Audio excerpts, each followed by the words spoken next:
Hello there, everybody. Welcome back to Star Wars Lads. We've got for you all the finale of The Acolyte to discuss tonight. We're going to get you our thoughts on episode 8 and everything that happened in it. Of course, spoiler review. So if you guys have not seen The Acolyte finale, we're going to spoil everything that happened and talk about it in full detail here on this episode, this final Acolyte stream of our series for the last 7 weeks. So make sure you watch the episode.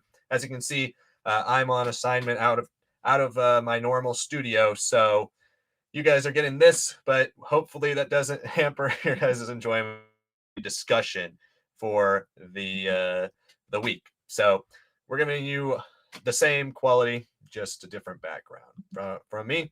So I know there will be comments about that. So just stay tuned for the next week or so, and then we will be back to the normal setup.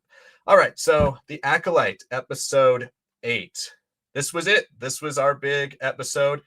Finally, an episode over 40 minutes. And wow, it's shocking that an episode over 40 minutes actually might be the one that's the most cohesive. Who would have thought? But here we are. We're here for the final episode, and it's actually kind of fits together like it should.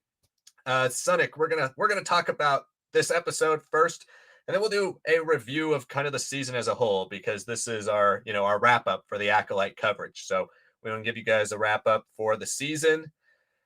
What did you think first of all of episode 8, and then after I give my spiel too, we'll go and talk about the season as a whole.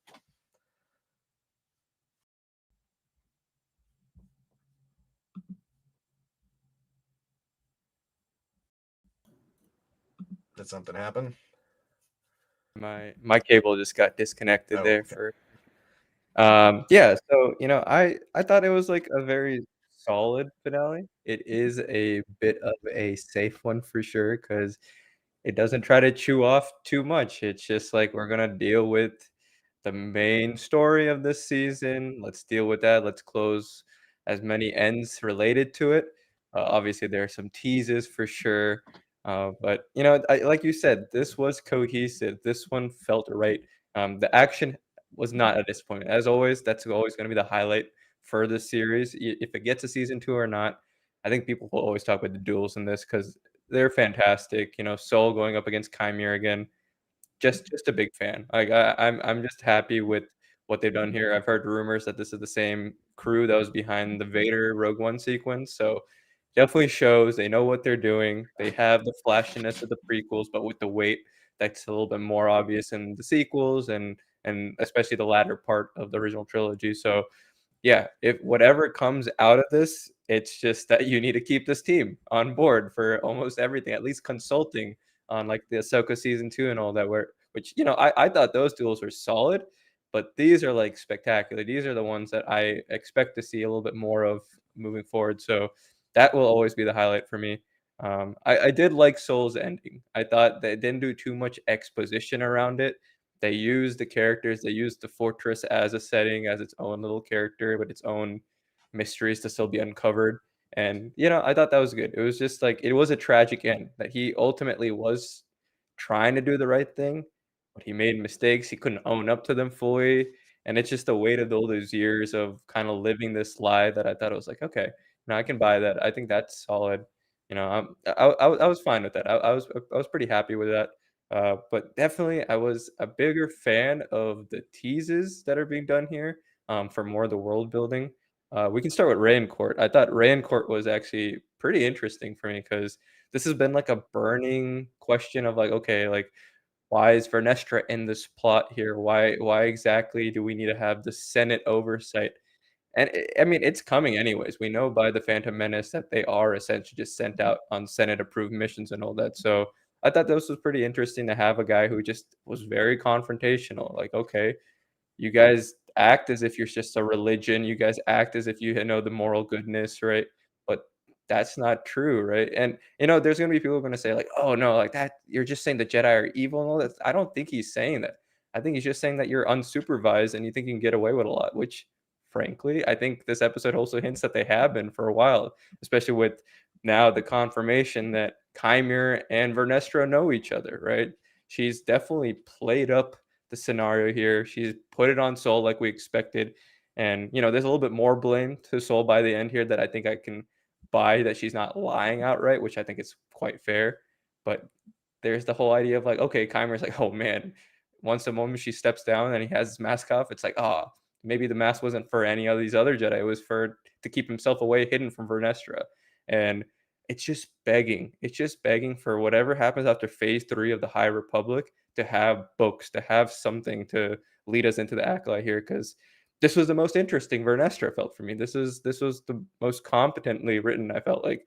Still a little disappointed we didn't get to see her light whip out of it, but especially with the fact that he uses his Shoto end against Soul. But I thought that was good. So I like that they made her a character that if we do get a season 2, she is going to be our Jedi, kind of like in the Bane trilogy, in a lot of these older Old Republic stories and all that, that is aware of the Sith, is aware of a threat, doesn't know exactly how she's going to find her, figure it out, but she's on the tail. So if she is going to be like the Jedi perspective that we had here of this season, I'll take that any day, because I think she's turning out to be a little bit more competently written than I felt, especially in those previous episodes.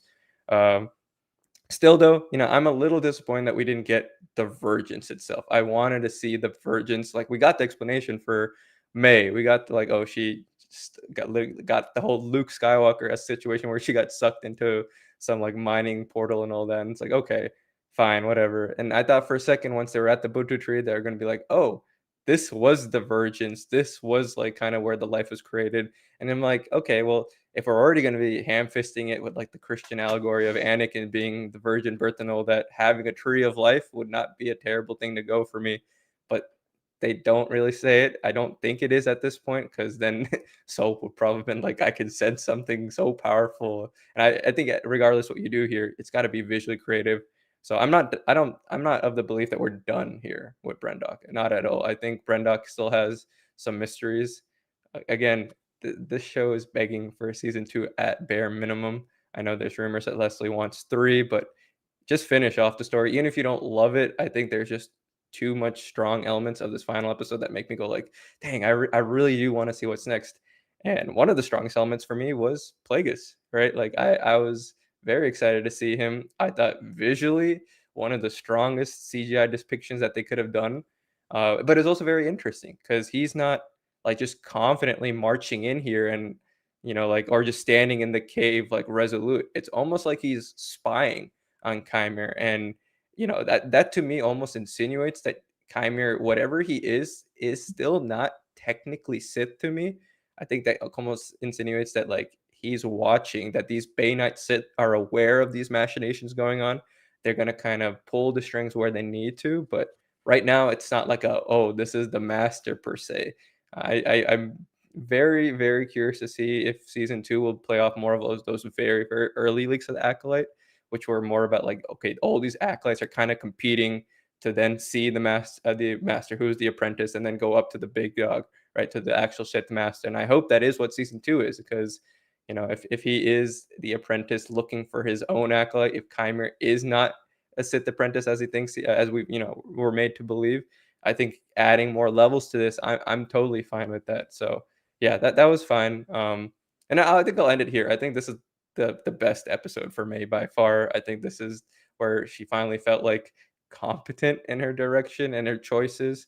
It really helped that they delivered on that sister relationship that they had in the first 2 episodes with the Force bonds and everything. It's just that she loses her way in those middle episodes, and if you added 5 more minutes to all these episodes, I think May, out of all these characters, gets the best service out of here, because she feels realized here. She feels confident here. You can understand that she made those choices because of her sister, but I don't necessarily understand that in episode 4 with how little time there is, how quick it is. And it sucks because now she's still alive, which I find surprising. They didn't like merge into one being or anything. We didn't get the answer, but now she's like a tool for Vernestra, like almost like bait to kind of lure out and see if what you can catch here with Chimera and all that.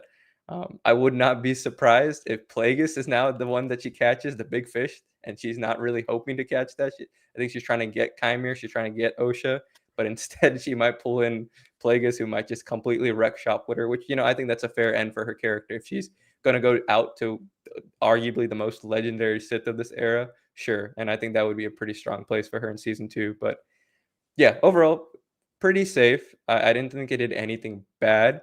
I love the bleeding of the crystal. I liked a lot of the Legends-esque stuff, like, especially, like, the Mortis arc where you got the memory rub. I liked all those elements. I think Leslie clearly knows a lot about her lore and her EU knowledge especially. I just wish she put every episode as 40 minutes like this so that we could feel like, "Okay, even if this is not my favorite show, like, this would be very confident throughout," and I don't think it is. It's very messy, it's very prequel-esque in the best and worst ways, but I think I'm still ready for a season 2. I think so. I liked this episode actually, maybe the best out of any episode. With that being said, a lot of what this episode, or a lot of the things I liked about this episode hinge on just the fact that it was a better paced episode. It was better made overall. This was most competent episode we've seen so far, and it's not just me being sarcastic about the runtime at the beginning. Like that truly did help this episode Yeah, in almost every way. We never felt like we were rushing. We never felt like we were dragging.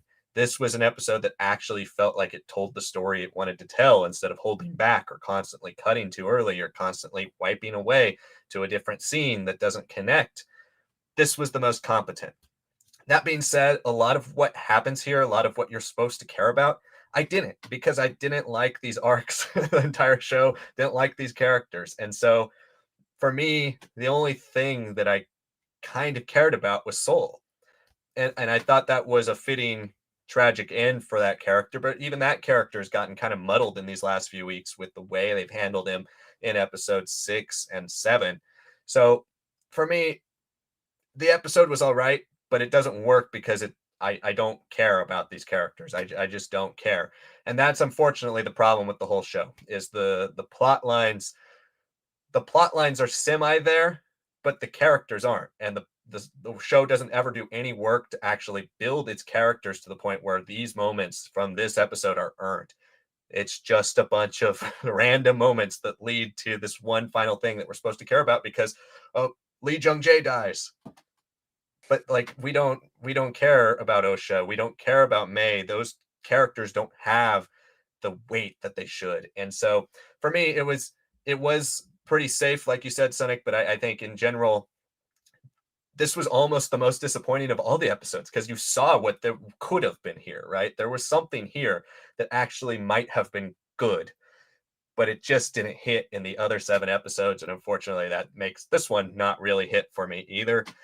Um, the Darth Plagueis thing, I've never been so disappointed to be right about him making a cameo. I mean, I want him in a show. I want to see more, but I have a hard time still grappling with the fact that all these things are going to be stages built up to Palpatine. Maybe that can work, but I really like how the Plagueis Palpatine relationship starts. And for Plagueis, all these other things being involved in his journey seem to make that more of a back burner type of story because obviously the one type of character you can't really age up is a human. So Palpatine's still going to come, 50, 60, 70 years from now in the show. And we're not going to be able to make that any better. That's just going to be how it is. So we'll see what they can do with Plagueis. As for season 2, I don't really I'm not really against season 2 because I do want to see some more things out of this story. Unfortunately, I don't know if this team or if these characters are the ones to carry season 2. I don't. I would much prefer it to be all about Plagueis. I much prefer it to go in a completely different direction. But we'll see. They did trim off some of the fat, but honestly, the characters they got rid of, like Soul, they weren't the problem with the show. It's Osha and May who are the fundamental flaws with the show because their story is poorly told. And so that is unfortunately one of the things that's still at the heart of this. And I didn't think the finale could win me back over, but it definitely didn't, even with now having seen it. But there were highlights, right? The duel is great. I did think that duel was great, arguably even better than the first duel. I do love a good one-on-one. I love to see the power levels at the same place. I liked seeing the inspirations from martial arts films brought in. It did feel a little out of sync because I feel like they should have kind of gone for it fully in the beginning, right? We get glimpses of different characters being able to do this, but we don't really see this full unleash of this power until this episode. I would have loved to see a bit more of Soul doing this type of stuff throughout the show, instead of just one on one at the end. But I did enjoy the duel. For me, I don't know if this was just me, but I felt like the lightsabers kind of looked washed out. There was a little bit of a strange glow on them. I mean, obviously, very small nitpick, but like they looked washed out. The red didn't look very crisp. It looked kind of reddish purplish to me. I didn't love that, but again, another nitpick about that. I don't like that Anastasia created life. I hope there's a bigger mission to explain that, but I really don't. I don't like that. I really don't. I call back to one of my favorite lines in Revenge of the Sith with Palpatine: "To cheat death is a power only one has achieved." Darth Plagueis. We do get that shot at Kamir when Soul says that. Maybe Kamir knows a bit more. Maybe Kamir knows, though, oh, Plagueis is the one who actually did that. And it wasn't Anastasia, but I'm not going to say anything. But that's still, a little gray area up in there. They can fix that in the next season, but I still don't really like that now Osha and May are kind of the sisters of Anakin Skywalker. So we'll see how they play that in the future, but that's something that didn't like when they initially revealed it. Thought there would be something more to it. Really nothing else to it. Unfortunately, that's where we're at with this show. And then you have Osha bleeding the crystal. Like getting to see that in full live action for sure. And this isn't necessarily an Acolyte problem. It started with Jedi Survivor, but I don't really like how easy it is. The Darth Vader comic was very hard. Vader has a hard time doing it. It was a big trial of the dark side. And then Osha and then Dagan Gera just do it instantly, and it's not that big a deal. So that's another, canon lore nitpick, but again, would have preferred it being something a little bit more of a trial, but still decently cool to see on screen. Let's see. Vernestra. Still don't love the way they're portraying Vernestra. Hope by seeing more of her possibly in a season 2, they can redeem the character a bit. She is just not the same to me as the character that's in the books. It's been 100 years. Should be different, but I don't buy that this character would possibly lie to the entire galaxy and make up a complete story to blame Master Soul to pursue her own intentions. So what they need to clear that up, obviously, next season. Did she lie? Does she believe her story? Does she actually kind of pull different things from a certain point of view and tell a story that she thinks everybody will buy? But meanwhile, she's secretly tracking down the Sith with Yoda's help, who we get, a backhead cameo. That was kind of frustrating, honestly, in the show with a backhead cameo from Yoda, like not even one line. But hey, again, another thing that I found it frustrating about this show. And then the Virgins. The Virgins to me just makes very little sense. The whole Brendock thing, the whole flashback, all of that it's still continuing to work even less for me because first of all, you have the Jedi sent there because of a Virgins, right? They're sent there because there is now life on a planet, plant life, but there's life on a planet that wasn't there. So the Jedi know about that. The Council knows about that. The rest of the Order knows about that. But then, apparently, them lying about the Virgins and just saying they found Osha there makes the Council say, well, okay, so the plant life just came back for no reason. That just doesn't make any sense to me. So that they've lied about this Virgins. Vernestra is now covering up this lie about the Virgins, and yet we're still supposed to believe the Jedi Council never said, "Oh, but wait, what about the plants, or what about all the stuff you collected? How does that connect to this Virgins? There's still a Virgins on the planet. Where is it? What is it? How does it connect to these girls? How'd you find this girl? Where did she come from? Was she just by herself there? Or these witches? There was this fire with this girl. What happened? How does that connect to the Virgin? Nothing. It's just, I guess they just believe Sol and Indara. So I found that incredibly frustrating. That's the kind of the point of that plot line again. And then I also don't understand again, May, why is she willing to accept a mind wipe? This is a character who's been completely out for herself. yes, you could say it's part of her arc, and now she grows and she's like, I want what's best for Osha. And Osha, the best thing for Osha is to go with the stranger and learn the ways of the dark side. And I'll be fine here, mind wiped and taken by the Jedi. That that doesn't strike anything with what we know about this character for me. I'm sorry, I just don't buy that whatsoever. And I don't understand how that's the plan. Like, why not take May with you? Or I thought maybe the stranger would be like, okay, yeah, Osha, I'll erase her mind. Why don't you go wait in the ship? And then he kills her. Like, I don't know how you leave that loose end. I mean, if you can erase her mind with the Force, possibly the Jedi could bring her memories back. Is there's not I don't know. It doesn't make much sense. I didn't really buy that. And I just thought I just thought the way it ended was this whole mystery around the flashbacks and Brendock thing and all that. Just it fell flat in the third episode, but it's fallen flat this whole show, and I just don't think that's what this season really should have been built around. So ultimately, for me, an okay finale episode, but one that's built on the back of a bunch of stuff I didn't like already and didn't really think was very good. So it falls flat for me too. But it did hammer home that point like tenfold, that why weren't these episodes all 40 minutes? Like this show could have been so much better if you just had 10 minutes in every single episode. This was the longest episode by 6 minutes. Like that, can you believe that? It was 42 minutes. Like I cannot believe that is the case in this show. But hey, to each their own. And those are my thoughts. So I'm gonna pass it over to you again, Sonic, for your final thoughts on season one of the Acolyte. I almost said season two. Season one of the Acolyte, and maybe a score out of 5 for season one. Yeah, I mean, I think I'm still a big fan of episode 6, episode 5 especially. Definitely like large parts of episode 2.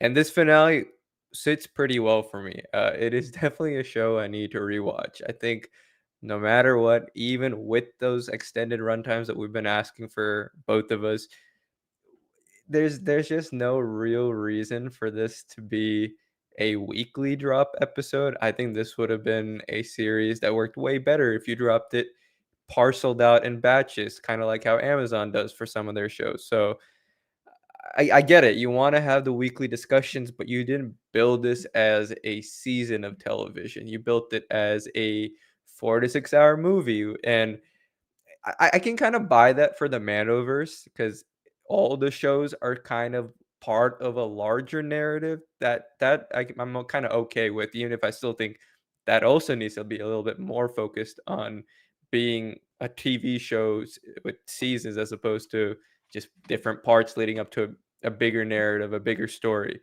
But I didn't see the need for that in the Acolyte. I think the rumors of this being way different, a little bit more just dark side focused, bunch of different acolytes kind of vying for the attention of the Sith Apprentice. When we first had the original logo with the lightsaber cut through, I would have preferred that. I think that I'll still prefer that. Um, but I can accept this first season as a heavy world building for the late stage of the High Republic. I can accept that there's this vergence that Plagueis has to have some role in, or some Sith has to have a role in. There are other breakaway Sith in the Plagueis novel like Darth Ramage. There are. It's not that you can't have these other Darksiders. It's just you got to be a little bit better about it. What we have here with Kymer, we don't have answers for what he is yet. He is still like that unknown. Leslie keeps on saying, "Oh, there's a reason why we're gonna have this Knights of Ren music cue," and we didn't really get that here. Uh, Still, the most appealing thing for me about the show is Kymer. I know you felt a little bit muddled by Soul by the end there, but I still think that Soul was pretty well done. I still do think that his costly mistakes, his way of like reasoning around them, and then having Osha choke him to death, I thought that worked for me. I agree that the lightsaber bleeding should have been a little bit more overt, more obvious, and you can kind of see they're trying to show it bleeding as she's holding it. So I did appreciate that a little bit better than the Dagan one for sure, because that was just like a switch was flicked, and I was like, okay, that's fine. But yeah, no, it doesn't really work for me as a season. This is for every Disney Plus. It's not even just Star Wars. It's Marvel. Like, stop with these seasons that aren't TV shows. Stop with these movies that are cut up. make them TV shows, make us care about different arcs that are going through it. That's why Andor works. We have a grander narrative working there, but we have these different sequences that you can be like, okay, this is this story, this is that story, right? It almost feels like those old EU novels that don't necessarily have to connect together, but once you read them in line, you're like, oh, that was a nice mission of the week or something. And this is a show that I think with 8 episodes with longer would have hit all those highs for me. It doesn't, and that's frustrating. I'm gonna be disappointed by that, but I'm never gonna criticize just pure action like that. That some of the action here is just so unbelievably good. I did love seeing a lot of that Jedi. I love seeing the High Republic. Uh, like you said, it is frustrating that there is no Yoda like real appearance here, but that's kind of like how all the High Republic has been. They just refuse to use this guy. They're like, okay, he'll show up at the start of the initiative there. Okay, he's disappeared for basically the entire phase, and he's gonna have like little cameos moving forward. They just don't want to use him here, and I get it. There's a lot of weight to his character, what he's gonna do here. You don't want people being like, "Oh, we hate Yoda now," but frankly, a lot of the incompetence of the later Jedi Order does fall on him too. That's where Mace Windu kind of gets a lot of his baggage. He's kind of the only one trying to make this balance of like being overridden by the Senate, being observed by everyone around him work. And if anything, the High Republic is making me appreciate this guy a little bit more than I used to. But that's just a tangent there. But yeah, I think I liked it. It's nothing special. I would still say that's where my biggest disappointment is, because it was a show that I felt could have been Andor-esque. It had a writing room behind it. It had Leslie who'd worked on television already. It felt like this could have been a very strong, fun season. It's enjoyable, but it's nothing special for me. I'll still take this over Book of Boba Fett, though. I don't think that this season absolutely fails its story. I still think it tells its story. Now, if you like it or not, that's another case. If it falls flat, sure, there's large elements that do, but I don't think anything is as flawed as Book of Boba Fett for me. So I'd still put this over that. That's a show that I'd probably rank somewhere like a 2.5 nowadays. This I would rank out of 5 like a 2.5, 2.75. Yeah, I'll say 2.75 to 3 around there. I feel like it'll be better on a rewatch. But it is disappointing for what it could have been. It really does feel like all of the RPG blender elements that Leslie has always talked about playing Star Wars RPGs was like the basis of writing this version of the story. Um, because if this was like just like a sit down and you explain these events to me, I would have been like, oh yeah, that's so cool, that's awesome. Oh, there's gonna be something I'm gonna circle back to. But as a season of television, nah, not really. But I'm always going to be positive about Star Wars being turned around. I don't think the prequels would have been all that amazing if not for the Clone Wars for me. So yeah, I'll give it like 2.75. I think that's fair. This is the season of television that I feel has no focus. There are multiple plot lines. None of them are really picked as a direction to follow. There is the idea of the Jedi assassinations that kind of disappears for half the show, then comes back at the end. There's the flashback idea about what the Jedi were doing on Brendok and the Virgins and these witches and the Sith. Then there's the whole seduction angle with Osha and with the Stranger. None of them really ever pick a lane. This show doesn't have a specific thing it wants to tell. It is a bunch of ideas thrown out there. Some of them work, some of them don't. But unfortunately, the thing around the entire thing that doesn't work are the two leads. And Osha and May are both just so underdeveloped. They don't have much character to them. Things happen willy nilly. There's no real reason for why they do things. May specifically, I think, is the weakest part of this show up to and into the finale. She goes from wanting to kill all the Jedi and get revenge for her mother to now suddenly flipping a switch and saying, well, with Osha alive, I'm going to help her. Then decides to leave Osha for dead. And we're supposed to now believe at the end of the show it was because, she wanted her to be found by the Stranger. She knew that was her destiny all along.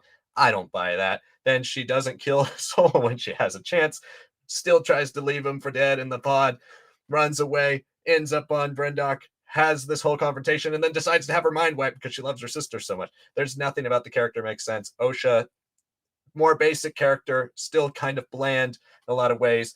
I just feel like the main characters don't hold this show up at all. The main mystery didn't work for me whatsoever. And unfortunately, the only thing I have to to ride on for this is the action, because that would be something that I think was very good. I thought it was elevated to a higher standard than we've seen throughout most of what Disney has done with Star Wars. This is living up to the prequel level of action in a lot of ways, while adding new elements that are specific to certain type of Jedi. I like that. I thought it was cool. I would love to see more of that. And as the show progresses, and if we get a season two, there is part of me that really wants this to be the best show ever. I wanted this to be a great show before it came out. This was my second most anticipated Star Wars show when they announced it in 2020 out of all of them. I wanted this to be great. And unfortunately, that's maybe part of the reason why I'm so disappointed by the focus and the storytelling and the characters in this season. I think above all, those three things just didn't work for me. I don't know how low I want to go, but this is truly my least favorite Star Wars show. I think I'm gonna have to give it like a 1.5 out of 5. I really did not like this, and I hope for better. But if we never get more, I won't be too disappointed, because I really did not enjoy this show. But let us know your thoughts in the comments. And now that we've gotten through our full review, we'll start taking your guys' questions, your comments in the chat. We do have way more people watching right now than have liked the video. So make sure you like the video. It helps us out so much with the algorithm, helps us get to more and more Star Wars fans to have more and more chats throughout the next show and all of our other streams. And again, for those people watching or just discovering us during the Acolyte, this this is not an exclusive thing we do, these live streams. We do this every single week. And if it's not about a show like the Bad Batch or the Acolyte, it's about the news or different topics in Star Wars. So make sure you join us next week. We will let you know on the community section which time and what days. We have been doing Tuesdays, so we'll probably stick to that. But stick around for all that, and then you can continue to send in your questions, your comments, your thoughts on all things Star Wars related, and it will be even more open to other topics that aren't even Star Wars related in the future.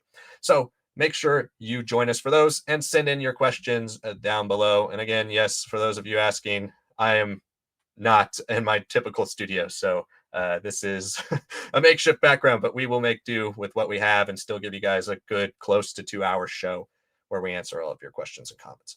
So back to the top. Anthony says, great to see you guys again. Hope your week was good. It has been good, Anthony. Thank you. Anthony also says, sorry for the haters and trolls that have been in your comment section hating on your guys' channel. Same thing happening at Corey's Datapad and Eckhart's Ladder. Even Alex and Molly at Star Wars Explain have been getting called shills just for liking the show, and though they have critiqued certain aspects. Hey, and everybody's open to their opinion. Like we said a million times on this channel, this is a channel to talk Star Wars. Sonic and I feel differently about the show. Doesn't change the fact that we both are Star Wars fans and we both enjoy Star Wars for different reasons. And that's the same with all of you in the chat. Just because I did not like this show doesn't mean you guys might not like this show. And don't be afraid to share why you like it or why you disagree with me. I'm open to all opinions.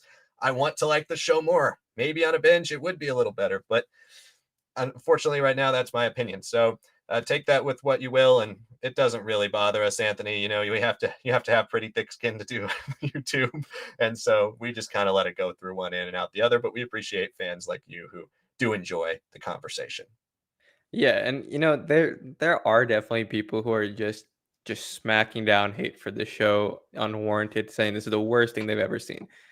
It's not like, have you seen Star Wars Resistance? Like that's probably the weakest thing that Disney has done. And I still like a good chunk of season one because it actually shows how the First Order kind of can take over like very calm civil places through old connections, through the need of help and all that, right? But yeah, I mean, it's fair to say like you don't like the show. This is arguably the first time Liam and I have ever been so opposite on a show, right? Like this has not happened in nearly 4 years of like doing this podcast slash YouTube together. Maybe my score will go down, be closer to Liam's. Maybe his will rise up and will be like within point 0.5. But yeah, like Liam said, we wanted this show to be amazing. I had a little bit more hope, and I was holding it out, especially after the episode 5 and 6 run. But 7 was fine. It was okay, but it was just like it's not as cool or well explained. It's like a Pandora's box here, with some cool visuals that I would have preferred concrete explanations. I would have preferred direct links to the Sith or something wrong and messed up about what they did, right? Like the insinuation by Coral. And like, yeah, we didn't get to see Coral in this episode. Yeah. I think Leslie had just spoken with Star Wars Explained and said, like, yeah, you're not going to see her in this episode. And I think she would have been perfect for like an extra 2-3 minutes of this episode to really elevate May, especially because, like I said, I thought this was her best episode. Bringing back Coral in this fashion to like more directly hint at the virgins or even hint at like a Sith connection to their creation, yeah, I would have been like, that's so much better. And I'm gonna say that I still think Osha is solid. Nothing special. She's a little boring, but I felt like she has turned it around in the second half. Whereas May, it really was just like parts of the first episode or two, and then what are you doing with her? And then this finale happens, and I'm like, well, clearly you had something in mind for her because she feels so much better here, so much more competent. So, yeah, it's okay that people, Anthony, don't like what we're saying or do like what we're saying. We encourage you guys not to go out and review bomb and all this and that right before even an episode drops, like a lot of people have been doing. There's no way for like good genuine criticism like we've been trying to do on our channel here to be reached by the creatives. They've said like, oh yeah, we don't even look at like the reviews anymore because it's just all review bomb and negative. And I get that. In the age of the internet, it has been horrible for some franchises just because they have a woman, just because they have minorities, right? And that sucks. But at the same time, I would say argue like for a show like this, when you know it's going to have so many minorities, and being a minority myself, person of color, you should be a little bit more careful with with these people and the positions you're putting them in. You know that these people that are going to hate, that are going to take all these negatives away from just their appearances, right? It's going to be there. The only way you can like sway some of the more moderate ones who are just like reciting what everyone's hating online about is by writing them really strong stories, is by making sure that even if their story, the overall story is not the best, their parts in it are some of the best, right? That's where Soul is going to be a highlight for me in this season because I thought there was special care for Lee Jung Jae and what Lee Jung Jae brought. The moments that he got to just act instead of reciting, like, yeah, it showed that like Leslie understood some facets of that, but it started with John Boyega, in my opinion. It started with Kelly Marie Tran in the sequel trilogy. Disney just needs to be smarter about protecting these these actors and actresses, and it's not just social media. It starts from the conception of the work itself. If you want Star Wars to be for everyone, you have to understand that there's some people who don't necessarily want that, and they're going to look for excuses just to project a lot of their misogyny and all the hatred they have in their life onto this franchise, which has been notorious since the prequels for hating on its young actors and its minority actors there, right? You'll see people online saying today, and we grew up in the era now that they're saying, oh, nobody hated the prequels, it's just a small minority. But that's not true, right? It was not true. And that's the one thing, if anyone at Disney is hearing us out, like, write better for these guys so that they aren't put in these positions where they have to be defensive. They have to be careful, right? Put more emphasis in that, right? It's why once if we ever get John Boyega again, I hope the writing around him is fantastic because he deserves it. Like you're gonna market him as this character who's a Jedi basically in The Force Awakens, and then he's not, and then Ryan Johnson puts him on a very subtle arc that doesn't always land for me, and then nine, you're bringing up, oh, like he has the Force, he's just trying to tell Ray, but then you don't even show him use the Force or do something cool with that, right? Or like something related to Stormtrooper Rebellion, you're failing, honestly, your minority characters. That's what I'll say as a minority. I know some of you guys may or may not disagree, but I think that's the smartest thing to do. It's not the social media of it. Like you can always protect people, just tell them, well, keep your interactions limited, all this and that. But that's reactive. That's not being proactive about your writing. And once you care and you make a little bit more an effort from the start, you'll get the dividends. I think it's pretty obvious when you do, right? There's so many great minority characters in so many different shows. And frankly, oftentimes I find that in this day and age, they oftentimes get the best storylines because there is protections for them. And I don't think Disney has necessarily gone out of its way to like be like, okay, for the sake of our story, if we're gonna bring minorities, we're gonna bring people who are not the typical Star Wars image that people have, let's just make sure that the writing is strong around them so that they don't get the easiest and cheapest low blows. That's what I would say. So yeah, if you hate this show, that's fine, but make it a discussion. Make a point of saying what you don't like about it. And if you're gonna say it's breaking canon, all this and that, we're gonna shut you down because we know more. It's just the fact. We don't have to like some of the things that they're doing, but if you're gonna say like, "Oh, Kiadi Mundi, it's all ruined forever," like we're gonna ignore that stuff, obviously. But if you're saying, "Oh, I don't know the need for him to be in the show this early and all that," that's a conversation opener. That's how discussion should be, and people at Disney should be open to seeing that from fans like ourselves and like other channels who are giving critiques, but are getting swallowed in a lot of the negativity, but definitely some parts of the fandom that are just too positive about things.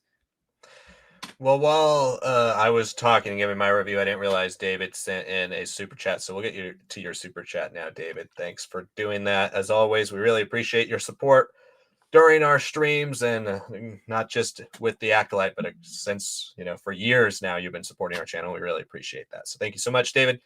David says, my daughter loved the finale, asked if a season 2 is planned. I also enjoyed it. Does Kamir know about Plagueis? Looked good, or was Plagueis creeping? That is one of the bigger questions of this episode. Plagueis, in my opinion, the way I saw it, I felt like he does know Plagueis is there, and that Plagueis is just kind of hiding. That this is, more confirmation that Chimera is actually a Sith. And one of my predictions from the predictions video we did the other day was that Chimera getting a pupil is part of his trial for Darth Plagueis. That's how I took it, because I was kind of thinking that direction. I took it as Plagueis is there, watching from wherever he stays, watching Kamir and observing the ways he is trying to handle the OSHA situation, and observing him for a test of some sorts that he has put Kamir under. But if you think it's Plagueis creeping and just stalking Kamir to see what he's up, I can see that. I can see that point of view as well. Yeah, and that's the thing, because it's like the way he puts his hand out, we don't see his whole face. I don't buy necessarily that he is just directly connected to Chimera yet. I think maybe he's been watching in the shadows, or he doesn't necessarily care for what Chimera is doing. Just like let's see what strings I can pull, what can nudge different directions, right? I like the idea that Sith can be like, oh, here's some crazy things going on with the Jedi, weaknesses that I can make a little bit more obvious and apparent. I think that's fine. I also wouldn't mind if he is the master here for Chimera.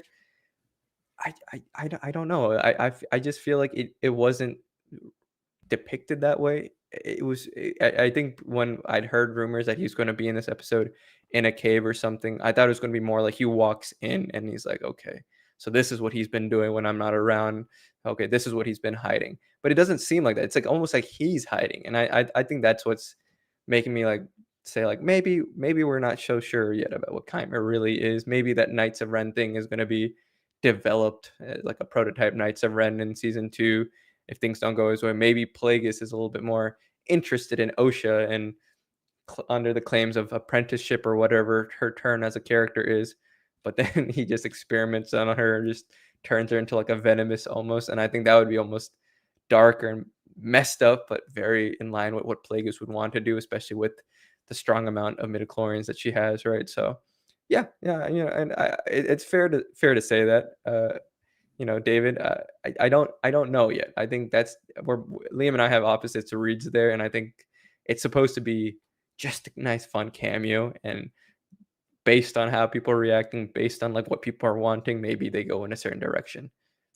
Well, the one thing I do really like about that read is the fact that you can, if you never make this show again, just say he was watching and then deal with that somewhere else and not necessarily make him directly a part of this story. So there's a positive there. Also, one other positive I forgot to say, and I do want to give credit to the show.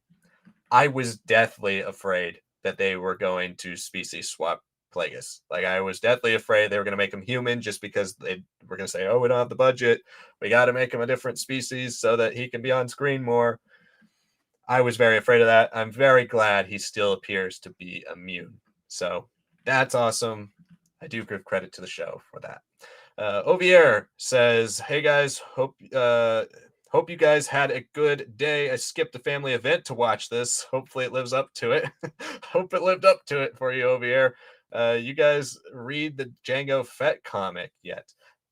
I have not read it. I've switched. I said this a while ago.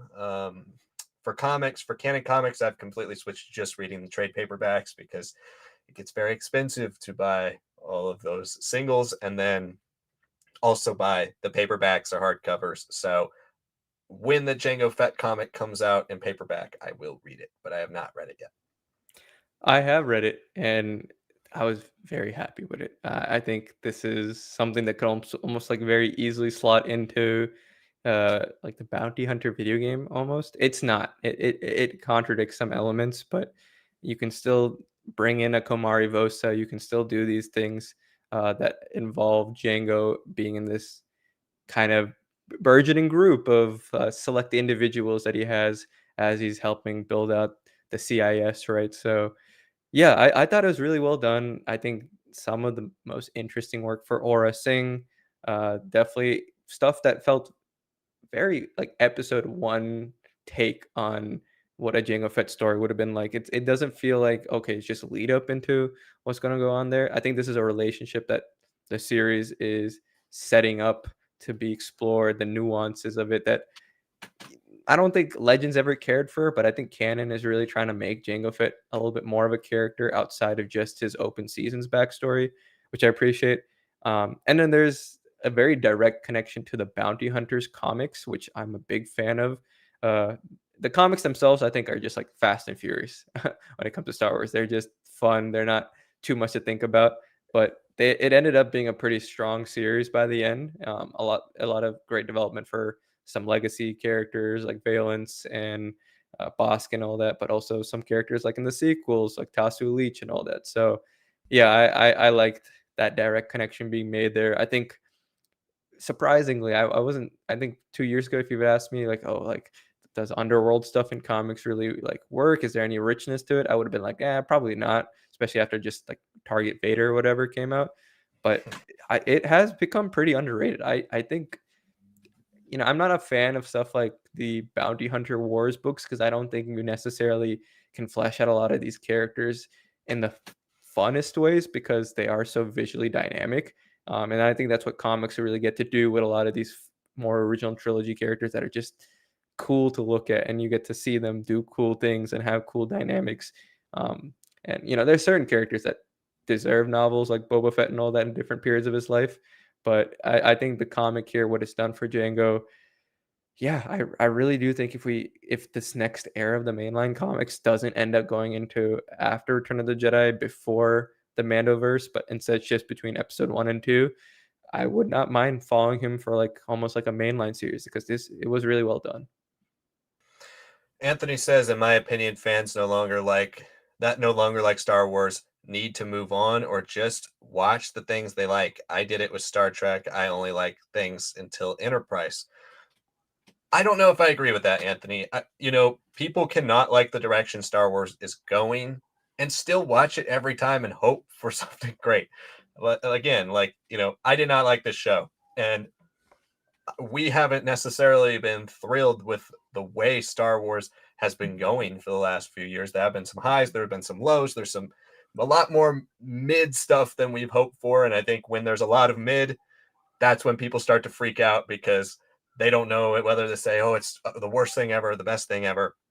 A lot of it is mid, but you can still watch it every single week and hope that it's great. I mean, I agree that like there are a lot of people out there who are just watching it now to get the hate clicks, to just try to hate on something, just to try to spoil it for everybody else and make it so that nobody should like it if they don't like it.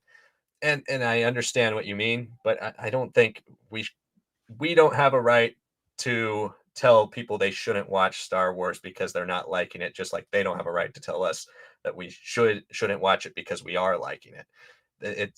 I think it's kind of it's the other side of of the problem, right? We can't fight back as Star Wars fans who are trying to be the ones that are more civil and trying to be the ones that are allowing everybody to have a voice. If we're trying to do that, then we can't tell people they shouldn't watch it if they are Star Wars fans.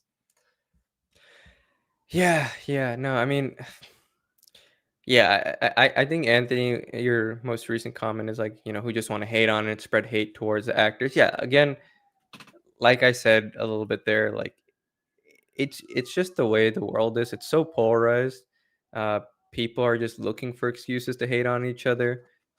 It's an unfortunate reality, and Star Wars has not had the best fandom. I think anyone saying Star Wars has been like the funnest place for everyone at all times. That's not true, right? Like for a long time, being a prequel fan was like the worst thing you could do. In 2010, there was a book called People versus George, not a book, a film called The People versus George Lucas. That's how much people wanted to like hate on George Lucas, hate on his ideas and creations, like get him rid from the franchise. Now we're getting the opposite thing. It's like, oh, it's Disney. Get rid of Disney. Give it back to George Lucas. Well, for those people, I say like, all right. I mean, you're hating on anybody involved. If you've hated on George Lucas from the start, yeah, you can criticize his work, criticize the execution. That's totally fine. All right, step away if you need to, but don't attack these people in their personal lives. Like even now, like Moses Ingram, who played Reva in the Obi-Wan Kenobi show, she has all of her comments muted. I think Kelly Marie Tran is barely on social media. Daisy Ridley's barely on social media.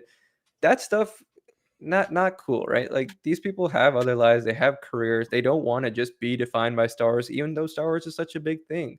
Um, and the idea that we don't have strong female characters in canon and EU, that's a lie too. We do, we definitely do.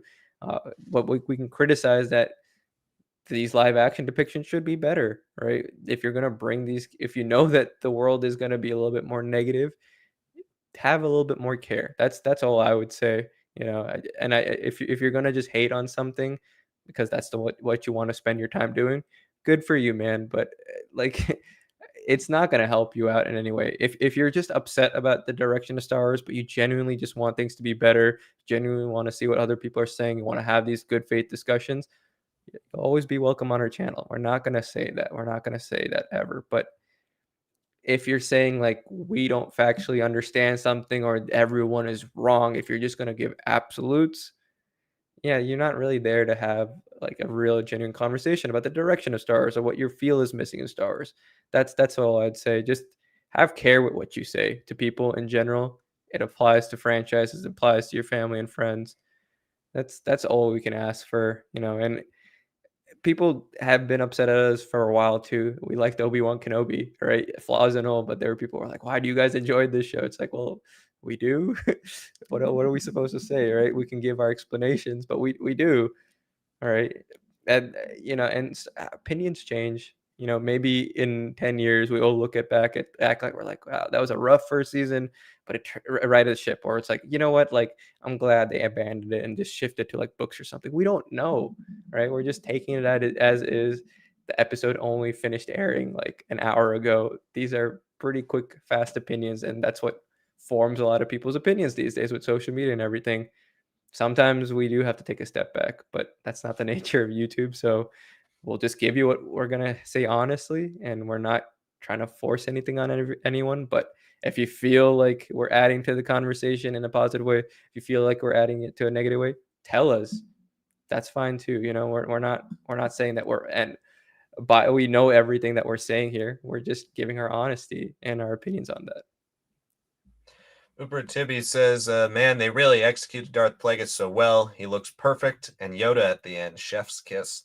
Yeah, Plagueis did look great. I definitely think he looked great.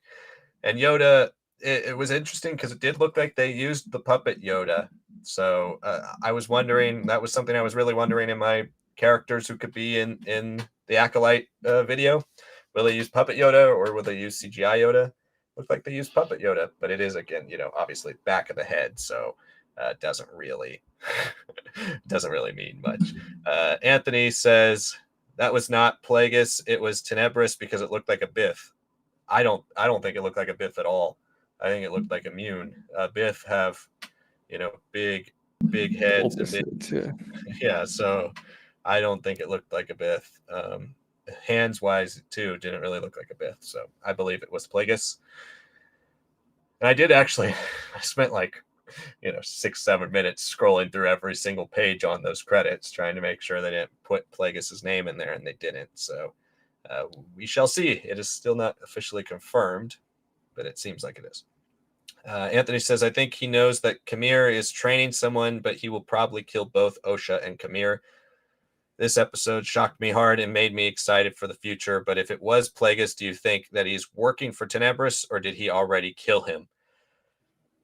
That is the thing. In my reading of this, I think that he already killed him. I think he's the master. I think he's the one involved in this whole thing. And I feel like he's had Kamir recruit Ocean May as part of this experiment that he probably had some part in, with Anastasia helping create life, or gave her, or at least heard about her creating life. And now he's trying to discover what that all means and why this happened and what went down. I think that's gonna be the connection between Plagueis, obviously, and Anastasia and Osha and the flashback and all that. It was pretty obvious what they're doing. I just don't think they did it well. And I think we needed kind of some type of confirmation, or maybe a little tease, that Anastasia and the Sith were involved together. Right now, it really does seem like Plagueis might be just kind of coming after these girls because he heard they were created by a virgins of the Force, and he wants to find out how to create life.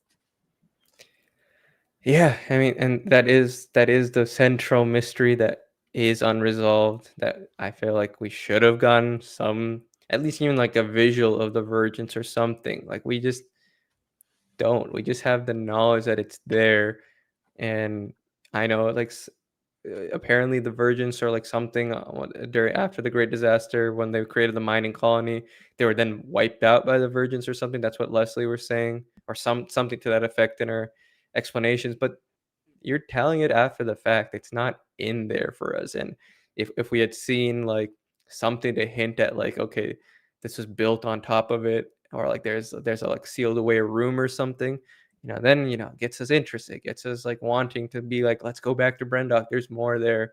We don't have that yet. So yeah, that is a little bit of the disappointing thing. But yeah, we'll see. This direction of Star Wars right now does feel like they're shifting to movies anyways. So whatever they do with TV shows moving forward, it'll just be Mandoverse related, and anything outside of it, they got to be a little bit more careful, take a little bit more time. But yeah, I mean, I don't mind Tenebris being dead. He really only has major story in the Tenebris way, which is pretty solid too. Um, I don't mind any of these characters being aged up. I just want to have really strong reasons for doing so. But if he's almost like a specter looming, kind of chasing Chimera around, and Chimera just starts becoming paranoid and haunted a little bit while he's also being hunted down by Vernestra, I think that could be a very cool dynamic, and see the effect that it has on Osha and what Osha does to him. Like there's a great way to write Chimera here. I think all the elements are leading for him to have a really strong role, because at the end of the day, he was one of my favorite parts of the season for sure. And I only hope to see even more from him. Over here says, nice to see Plagueis Yoda cameo, but I didn't like it, sadly. I don't know. I tried. Plagueis looked very good, but other than that, to hint for him at season 2, I don't get the point of it. I agree with you. I think it purely is to try to win people back on board for season 2. The Yoda one especially felt like that to me. The Yoda one felt almost like episode 1 and 2. Remember when we were complaining about these random tags at the end that had nothing to do with anything? I think that's what the Yoda one really felt like to me. Like I think May or Osha and Kamir looking out at the water is much more of a traditional Star Warsy style ending. And then you just kind of, they're like, well, we need to tease something for the next season. What about, we have Darth Plagueis already. What about Yoda now being in the season? It felt like they added it in post. It really did. I did not get the point of the Yoda cameo at all. But the Plagueis one, I understand. I understand trying to hint at a larger looming threat. That's not just, I mean, it is the show trying to save themselves with fans. It is the show trying to save themselves for season 2, but it's not just the show that does that, right? Any TV show ever is trying to hint at a bigger threat for the next season without really revealing what it is. And I think I said a while ago with my prediction for Plagueis being in the show, I said it was going to kind of be like that Thanos thing where he kind of just like turns around and everybody starts Googling who was that in the show. I think that's what they're trying to do. They're trying to get people to Google it. They're trying to get people excited for it. Say, oh, wow, Palpatine's master. Are we going to tell that story? They're trying to get people hyped up for it. So the Plagueis one and the placement of it, I thought made sense. The cameo for Yoda, I thought was purely fan service and purely just a tag to try to get more people excited for the next season. Yeah, I totally agree about that. Anthony says, I'm still trying to process the episode. Osha killing Soul in that way and bleeding his lightsaber red actually kind of scared me. And then Ovier said it freaked him out too. And yeah, I mean, it's a cool idea. The bleeding of the crystal is something that I didn't love at first when they came up with it, but it's grown on me over time. I still think Darth Vader Dark Lord of the Sith is the best version of it, but it was cool finally getting to see it in live action.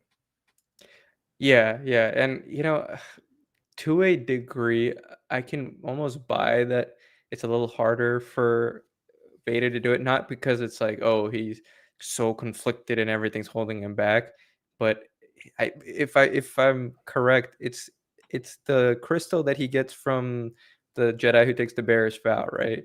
Yeah.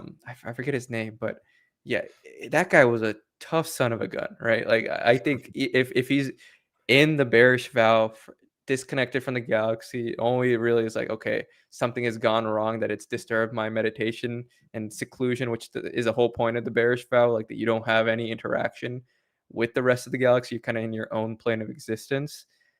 Yeah, I mean, for Vader to have gone through such a bruising battle with him and then to bleed the crystal, I can buy that a little bit. I think it works for me that Osha has the choking, and then you see it bleeding more and more, and then she's almost surprised by the anger. I thought that worked for me. I still don't really love Dagan Garrus, honestly. I thought Dagan Gera, even though it's like you can see why his anger is there, it felt like arrogance more led to the bleeding as opposed to like real like being upset about the situations that he was in. He was a very cocky Jedi and all that. I liked what Osha did here. It was like the betrayal of trust, the fact that so much of her training has been hampered by Soul not being in control of his own emotions, in control of the truth there. Like I like that it all came to a head there. Uh, it felt very Star Warsy to me, that you can have these characters like fighting almost at pain inside, but then finally they're like, I can't. No, so I'll say that's like second place for me. Vader's is still the best, and I agree. I wish they were all a little harder, but at least I can see like the progression of it in Osha's some of her storyline, but definitely in that scene for sure. Whereas I just don't see it for Dagon at all. I'm just like, okay, you could have just had like an orange lightsaber almost, just like Balin does, right?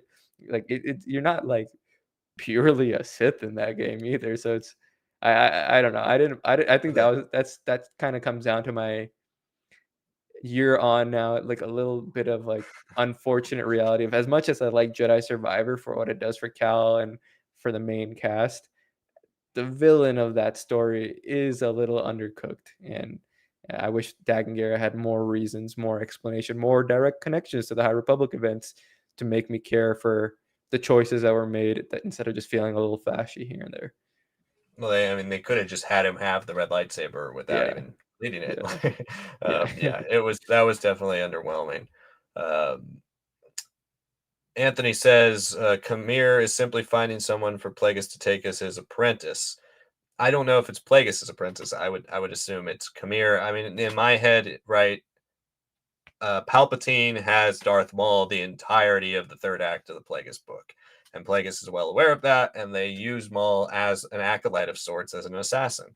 I think that could be the way they handle this. If Kamir is the apprentice, then they have Osha now, who's kind of a guinea pig and doesn't know it, but also could be their weapon, their assassin, and still kind of makes sense for the Sith not existing in some way, right? We know that Osha and May are powerful. She was once a Jedi. She could be a fallen Jedi without being truly a Sith. There can be, workarounds to that. And then, now Kamir doesn't even have to be if he didn't say the word Sith, which now, everybody who heard that word is dead, so that covers that. But if he didn't say Sith, Vernestra says he turned evil. So there's that whole thing about fallen Jedi, right? He doesn't have to be Sith for that still to work with canon. So yeah, if you focus on those two and Plagueis is the real Sith mastermind off in the distance, and then you only use the word Sith around him, there's still not much that's truly breaking the actual the lore around the Ki-Adi-Mundi line. But yeah, I think that would be the way they would have to go if they were going to tell that story. Yeah, there isn't anything that explicitly breaks it. It's just give us a little bit more reasons to have him be so, like, obviously believing that, right? You don't need Mundi in the story. Uh, I'm glad he wasn't on any of these parties going out, because then I would have been like, all right, you really need to explain away and maybe even show Soul lying or record it or something to be like, oh yeah, okay, it was Soul, it was him doing all these different things, right? But yeah, there's nothing that explicitly breaks it. It's just now expand it, make it, if you're going to commit to this decision, expand it, make it important to this era specifically, make it important to other stories and the structure of the Sith in these 100 something years leading up to the Phantom Menace. um, Obviously it's too early to tell, but I do think the idea of like having a little bit other Force cultures, dark side adjacent things going on in the Sith, kind of plucking different things while they're, in still growing to the position where Palpatine and Plagueis together undermine the Republic, undermine the Jedi. That, I think that'll work for me.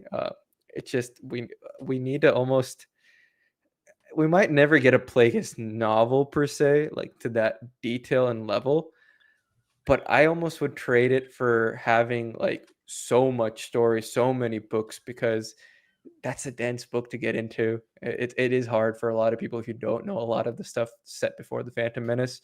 But if you do like set like 100-year stories of in books especially, I would really love to hear all the dark side cultures, all the other infighting almost of like these dark side beliefs and powers that came about after Darth Bane's destruction, right? So there's so much that I think could be really cool and be well done here. But that if you're gonna do it now with the Acolyte, you need to start kicking it in with the multimedia to, make it worthwhile. That's the same mistake that we've had with the sequels, not having a lot of sequel material around the story, especially after the Rise of Skywalker right now. And that's the unfortunate side effect of the Mandalorian popping off so strong and like being like, okay, well, we're gonna just flesh out the first 10 years of what happens after Return of the Jedi now. But now people are begging for books to kind of take a bigger precedence in stories, just like they did in EU, because that's an easy way to like flesh out at least a chunk of the era before something else references or adapts it for a show. Right. And I truly do think that if you're going the Plagueis route, like we talked a lot about season two, will it happen? What could it be about? Could they shift focus? How do they make it better? In my opinion, what you could really do, again, like I said earlier, Plagueis not really being directly involved in the story, you can just skip this, all this storyline, and just go straight into the Plagueis stuff. Go into the rich stuff with Plagueis and Palpatine, jump it in time. What I would want to see with Disney now refocusing on film, knowing that that is kind of the place they think Star Wars might have its main future, and then TV will be secondary, like it has been for the MCU. I think they should do a Plagueis trilogy. It's set up for that. It's a very dense, big book. You could do 3 different acts. You could do the first act is Plagueis's initial research, the Venomous stuff, Tenebris, and the discovery of Palpatine. Second act is the young Palpatine, the training, all of that, the dark side stuff, maybe some of Palpatine's early missions set up for the prequels. You still have so many prequel actors alive and able to play these roles. If you wanted a Liam Neeson to come back as Qui-Gon, obviously Christopher Lee can't as Dooku, but there are actors that you could really use to build and make this a true prequel to the prequels than it should be. Like this season of show, the one blessing now at this point is the fact that it's set so far ahead of the Phantom Menace that it really isn't necessarily connected to the rise of Palpatine, or it shouldn't be. And so now you could do that, build it up, could have one line about one throwaway line about Osha and Kamir from Plagueis that doesn't really connect to the show. And if you decide to don't do a season 2, I would love that. I would prefer that. And then you have Ian McDiarmid come back for the third movie and play the older Palpatine, the Phantom Menace Palpatine, the and truly do the Palpatine story. And I think that would be awesome. But we'll see what they do. I hope they don't get the wrong idea. Like that's the one scary thing, about saying, "Hey, we don't like this show." It's like this is the show I've always wanted, right? This is the story I've always wanted. The Palpatine stuff, the Plagueis stuff, some of my favorite stuff in all of Star Wars. And the worry is that they get the wrong idea and they're like, "Oh, people hate this time period. Nobody wants to see those stories." It's not the product we put out. It's the fact that nobody likes these characters and nobody likes this time period. That is not true. Well, nobody likes the characters, but you can make them better. What's really true is that this is just a poorly done story in this time period that we really want to see. And that's, I think, indicative of why so many people stuck through and watched a lot of it, is because a lot of us do want to see great stories in this time period. And if they would have made it better, I think people would have loved it as much as anything, because we really want good stuff in the rise of the prequels. But unfortunately, that's just not what we got. And hopefully, if Disney was somehow seeing this, we really want good stories in this time period. We want to explore the stuff before the prequels. It's just didn't happen in this one. So hopefully you try it again in a different way and it does a little better. Yeah, and just to add to that, you can reframe this show, and if we are gonna have stories that, like you said, like a Plagueis trilogy, that are more concretely sit and on the big screen, then this show can be more about like the other groups, the other powers that are like kind of Yeah. being gathered and scavenged. And if you make it a Knights of Ren story connected to the philosophical end of the High Republic, the flaws that are appearing in the prequel Jedi that are becoming more and more obvious, right? I think that's a great way of like separating out the important things in the grand scheme of things, and then the background that can be pulled as name drops or like locations that we've seen in shows and all that be revisited. Like I think that's a great way of handling it. I truly do think Chimera is not going to be a Sith apprentice, even if he is right now. I don't think that's his end goal. I think he's going to survive and become his own scavenger of sorts, right? And I like the idea that, just like how a lot of late EU has like Jason Solo exploring all these other Force cultures, and we have the Jedi almost change because of what he's discovered and bringing back. You can almost have the Wrens, or like the prototypes of the Wrens, be like these guys kind of keeping the pieces of different Sith cultures or dark side cultures that they destroyed or come across the remains of or integrated and blended with. I think that's a great way to use this Acolyte show, to show like how, even if they're not necessarily made apprentices or not necessarily in the structure of the Bay Knight Sith, that doesn't mean they aren't trying to like force the issue, that they aren't trying to become more powerful, that they have to be noticed and they have to be, the Sith have to be attracted to them. I think that's a great way to delineate these shows.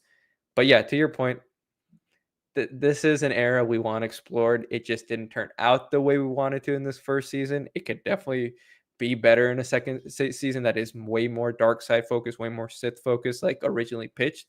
But yeah, we'll be optimists. We love the High Republic books. We're just like, okay, let's make this show a little bit more connected to that, or make season 2 have more direct references to what's happening with the Jedi in phase 3 of the books, and why they're struggling and why they changed so much, why they've allowed themselves to fall for these weaknesses, why they've made Vernestra a character that is covering up one thing but almost is covering up another mystery with her former pupil or something, right? Like there are ways to handle the results of this show, the reception to the show, and turn it into something really positive. Anthony sends in a super chat. Thank you so much, Anthony. We appreciate your support of the channel as always, and says the best actor to play a young Palpatine is Matt Smith. And Matt Smith was heavily rumored to be playing that young Palpatine in the original ideas for The Rise of Skywalker, post Duel of the Fates, and then got cut from the film entirely. And we did talk about in one of our lives or news, maybe it was a long time ago, I don't know, Yeah. about the Matt Smith role. The rumors around what he was a little bit later in the process. But yeah, I mean, I think he would be a good young Palpatine.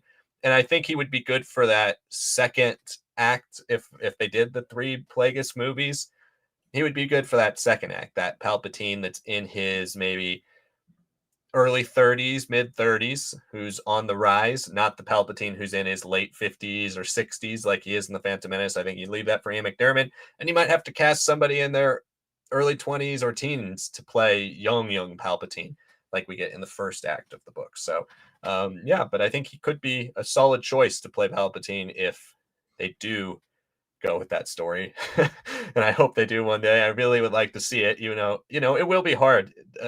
It will always be hard for it to live up to my image of the book. It's my favorite Star Wars book. Read it a couple times and I truly love it. It's one of my favorite Star Wars stories. So it'll always be difficult to really live up to that.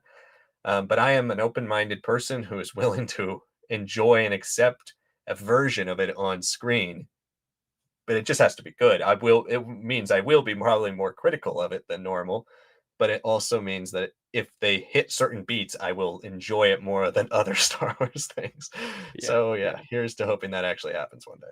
And what we know about like the Matt Smith stuff is pretty interesting because, like you said, Duel of the Fates kind of featured a character with Matt Smith, and then afterwards they're like, okay, we can still use him, and he was almost like a Sith Eternal attendant of sorts, of like, Mhm. okay, I'm gonna help out the old man here, like a caretaker, before Palpatine's like, oh, you're just gonna be my host body, um, and I think that wouldn't have necessarily hurt the film. It would have definitely led to like actual like Palpatine lightsaber fighting and all this and that. But I don't know, like you open up that conversation of like, should Yoda and Palpatine have ever even been fighting with lightsabers? They're always more about the arcane, the all-knowing Force, more of the abilities of the Force and the use of it, as opposed to like lightsaber dueling. That's what makes them terrifying and powerful in so many ways. I wouldn't have been disappointed by it. I think that would have been pretty cool, especially to have like an even more crazier fight for the finale in Exegol, as opposed to just him being blasted away. The idea that he kind of temporarily takes hold of a host and then is then destroyed. I think that would have been, well, actually pretty in line with EU, because he tries to take over Anakin Solo's body in Dark Empire. So yeah, or one of the twins from there. So yeah, not a terrible way of doing it. But yeah, I also looked up that Ian McDiarmid and Matt Smith are like an inch or two apart in height. So I was a little worried that like I'm like, I don't think Ian is that tall, but I always forget like Hayden is pretty tall, so that probably was why he looked short. So yeah, I'm not opposed to Matt Smith. I've heard a lot of great things about him in House of the Dragon. I think he could really play it to like a 35, 45 age. Makeup, whatever you need to do. I just would not want Ian necessarily to come back, other than like you if we're saying this hypothetical trilogy, other than like the last third of the third film, because you got to do a lot of de-aging at that point. Like it's gonna be hard to pull that off, and I don't know if he has the voice for it at that point either. I'm sure he'll get the cackles and everything, but maybe not the Phantom Menace version per se. So yeah, I don't know. It'll be interesting. Is he even a character that we want to recast? I don't know. That's a whole conversation. But if you're gonna do backstory, you have to. So I wouldn't be opposed. It's just let's make sure if it is Matt Smith or whoever, it's well received and built on foundationally, because we've had Alden Ehrenreich. We've seen deep fakes of Harrison Ford's face on his performance, and it's spot on. He actually did such a wonderful job with Han as a character. It just so happens that the story is just a hodgepodge of like a lot of stuff from the A.C. Crispin books kind of shoved together, that it doesn't feel more than like the greatest hits. And it felt like it was so expensive because it was completely reshot too. So I'd love to see all of them back. We need Disney to like commit to these characters as with new roles. You can digitally enhance them whatever you want. Maybe put some masks instead of prosthetics, sure, but let them be the characters. Right now, we're in that world where it's like, should we just prefer all digital deepfake characters or not? I don't know. People were pretty happy with Book of Boba Fett, Luke, but does that necessarily work for a film role? That's Yeah. that's tough to say. Yeah, and kind of on that train, just maybe a little bit of a preview for some of you guys. I shot a video a few weeks ago that I wasn't sure if I was going to put out or not, but it was kind of about that recasting idea. I might put it out now. I've been thinking a lot about it recently. Stay tuned for that little tease. Ovier says, how long until season 2, you guys think? It was directed at Anthony, but I'm going to turn it into a question for us. I think at the earliest 26, in my opinion. If and that would mean, just based on the history of Disney Plus on Star Wars, we have yet to see a Star Wars season directly a year after. The only one is The Mandalorian, which did come out, I believe, a little less than a year after the season one. So that one was planned. Other than that, we haven't seen a season two, and even the one like Andor, we haven't. That took over 2 years to get out. It's going to be now 2.5 to 3 years by the time it comes out next year, when that comes out, and that was planned as a 2-season show from the beginning. So I think 26 is our best bet. The only thing is if Sonic, your crazy theory is true here in the next few days, and they somehow announce it as like it's happening, we've already started working, it's coming. Yeah. But I would say my last point on this, 20 the only way for 25, if you don't hear it by D23, which is at the end of August, I don't see it happening until at the earliest, like maybe spring or summer 26. Yeah, and there is that extended factor of, like, not even just COVID, but before COVID, studios have been stressing out their animators, their CGI artists with the demands, right? So Yeah. that brings up the question of, like, are we gonna start having AI be used? But then there's a whole conflict of, like, you're taking away from the art that people are doing just as an excuse to cut away these people who carried TV shows and movies and a big thing going on right now with like Turner Networks under HBO Discovery is that like they're the reason why we had so many cartoons and everything kind of carry early COVID, but now they're being cut out, they're being cut off, and they're just being replaced by like cheaper animation that's outsourced and all that. There's a lot of different things going on here. This idea that we can't have these 8 episode shows yearly or like at least every 18 months or 15 months or something, it's disappointing because it's become the norm, not just with Disney, it's become with everybody. But Yeah. the rumor is there's like a 3 to 4 year backlog just 2 years ago of like all the stuff that's been held back by like this limited skill set of people. And it's a terrible industry to work in with the demands of like the MCU movies and all that. Uh, I don't know how AI will alleviate that. I don't know how it'll be used to like necessarily improve everyone's lives and still make meaningful and not erasing jobs. But yeah, I don't know. It's a tough conversation about like, okay, if we're gonna go back to like Game of Thrones where we'd have that level of quality every year, does that mean that we're gonna have to take stock of shows having a lot less CGI and being a little bit more focused on like stuff happening in rooms and all that, which people don't like about like stuff about like the Netflix Marvel shows because there's 13 episodes, but like half of them you could have just been like cut away or simplified because they're just trying to stretch out their budget and stuff like that.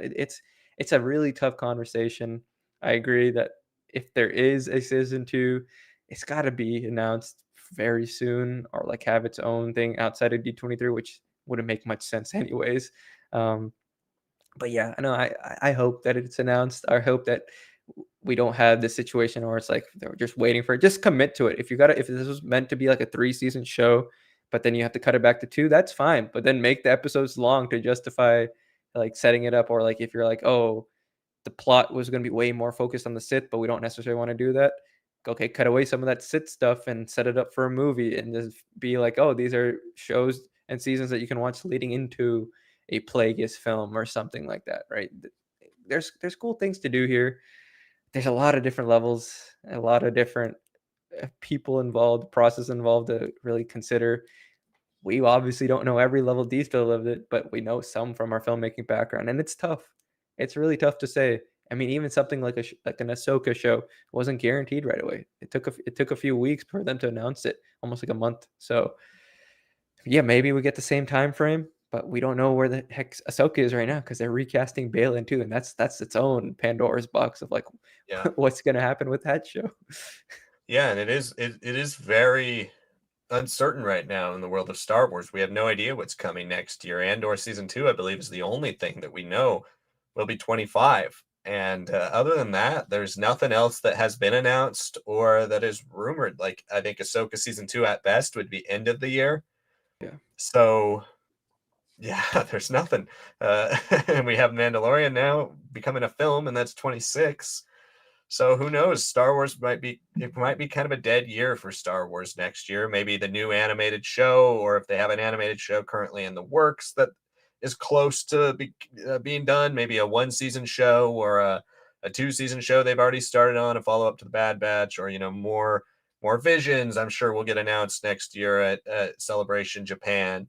More Tales of the Jedi or Tales ofs.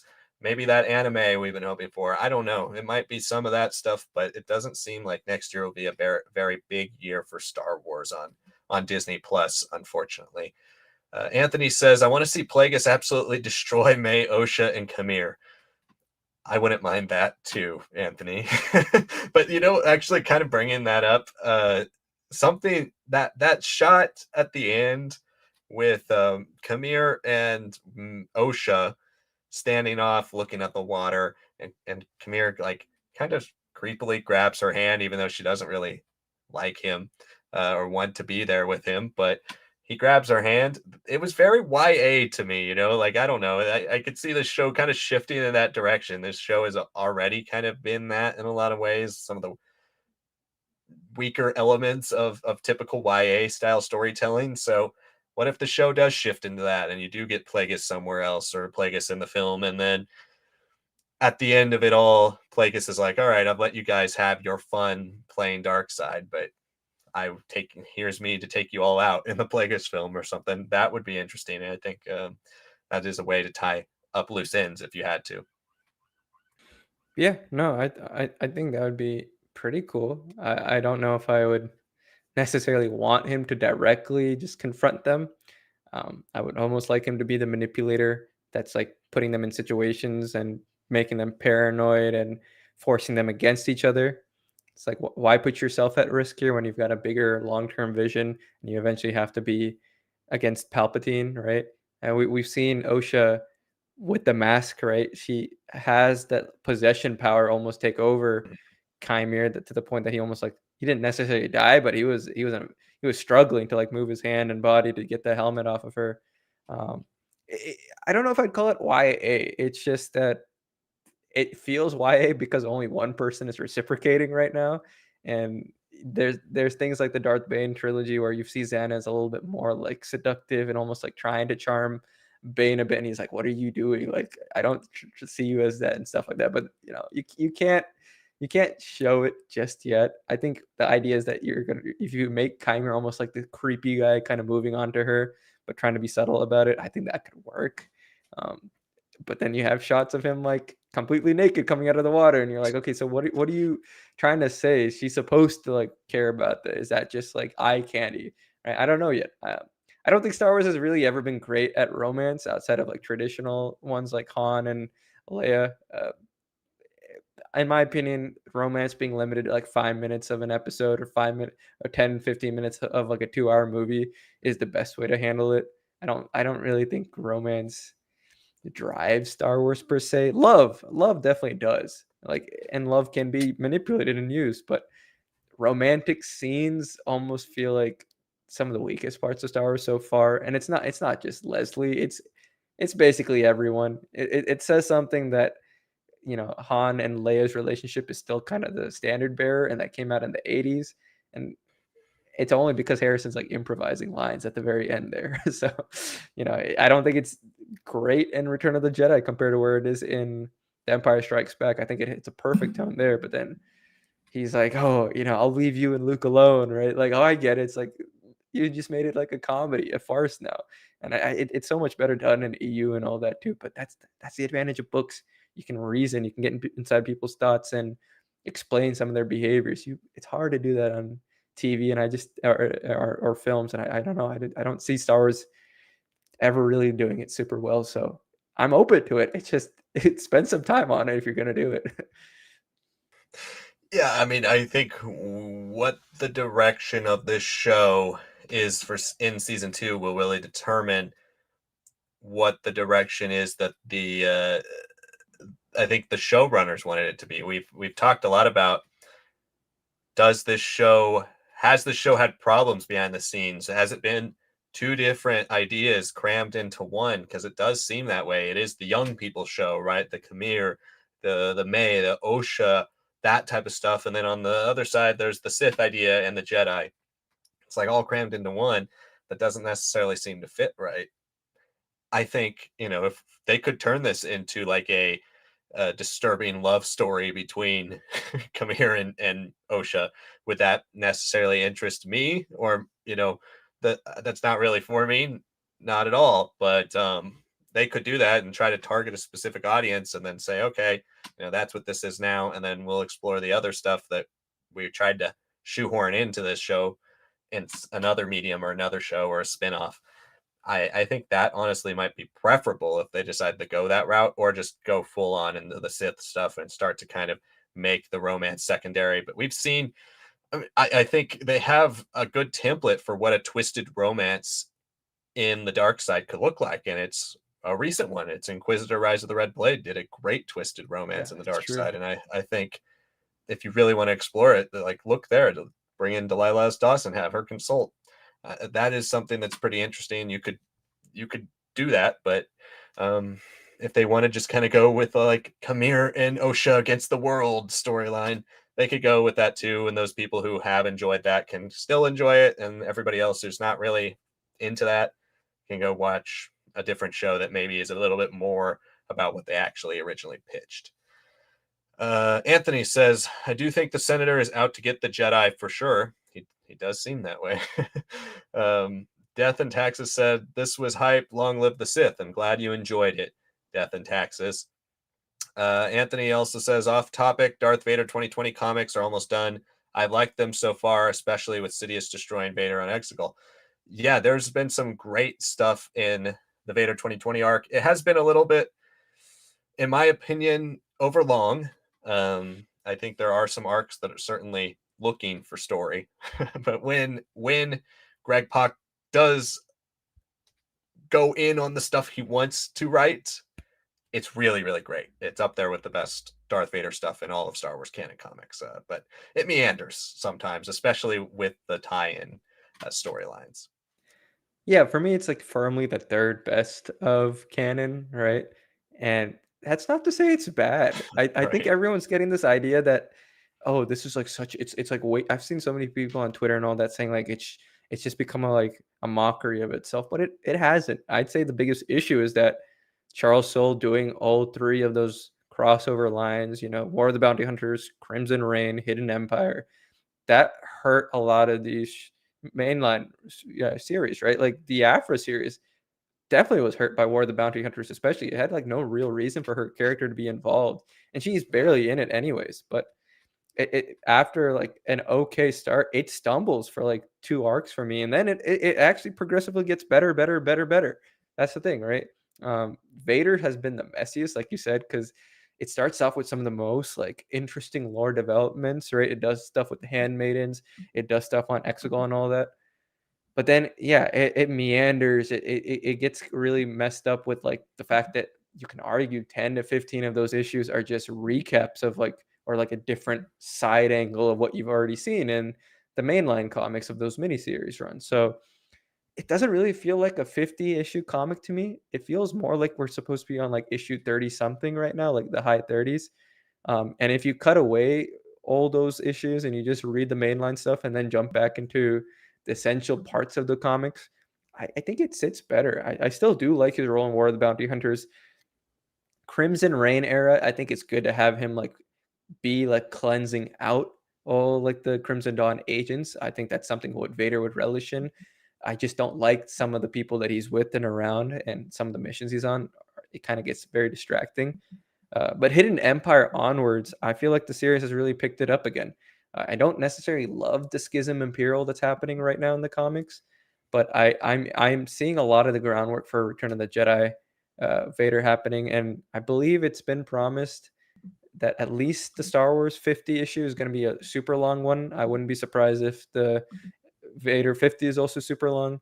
Um, I think it's going to end well. I think where we're in a better position now, especially with the latest issue that I've read, for Vader to be like that, almost like that despondent figure that's super subservient to Palpatine at the start of Return of the Jedi, where he's like, "It's too late for me, son." I think we're on the verge of that. I get the criticism that he's always fighting Palpatine, but that's kind of his role. He's supposed to fight, fight, fight, and fail, fail, fail. He still keeps learning, but he doesn't realize that fighting through the methodology that Palpatine already knows about or is giving him access and means to is not going to work out. It's the love for Luke that ultimately helps turn him, right? It's the one thing that Palpatine's not prepared for. But all this other stuff, yeah, I get it. But anything that's happened here has not been worse to me than Vader fighting Chewbacca at the end of the 2015 Star Wars line. That still to me is probably the lowest point of a lot of these Star Wars canon comics. Well, we only have about 30 minutes left in our stream, everybody. So if you want to get a chat in and you see where we are on the chat list and you're like, I don't think I'm going to get one in, send in a super chat. We will answer it for sure and get to all super chats before the stream is over. It bumps you up to the top. So send in a super chat if you'd like to make sure your question or your comment or your theory or whatever gets on the stream and answered by us.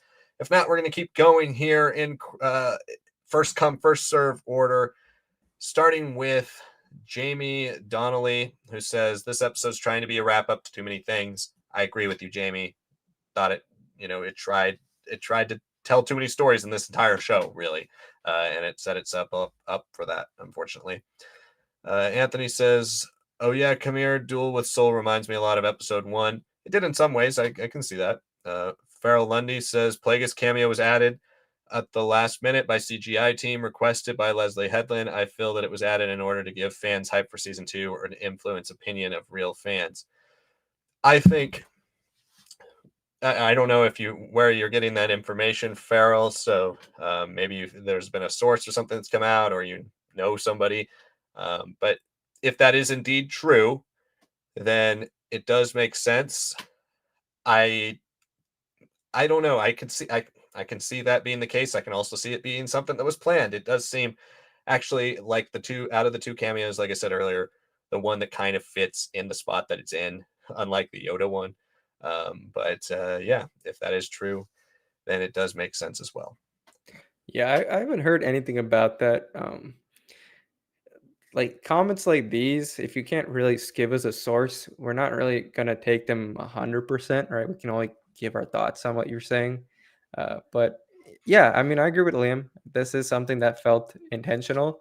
Uh, it's definitely left a little open-ended, right? Seeing how Liam's thinking, okay, this is him looking after his apprentice, seeing what he's been up to, versus me being like, oh no, he might be just stalking Chimera, seeing what these dark side adjacent people are doing, right? And I think that if you're going to put yourself open ended like that, I think that's intentional. The Yoda stuff is just him raising the ear behind the back. Yeah, that I can see that being a last minute thing. Um, but I don't know. Even if that was last minute, it it feels very in line with High Republic depiction of Yoda, which is to not depict him. It's to keep him away from every development of the story basically, or just to be like, here's one conversation in this book that I have with this character while I'm just sitting on the council, right? So yeah, I think people overstate how much Yoda really does in the years leading up to the Phantom Menace.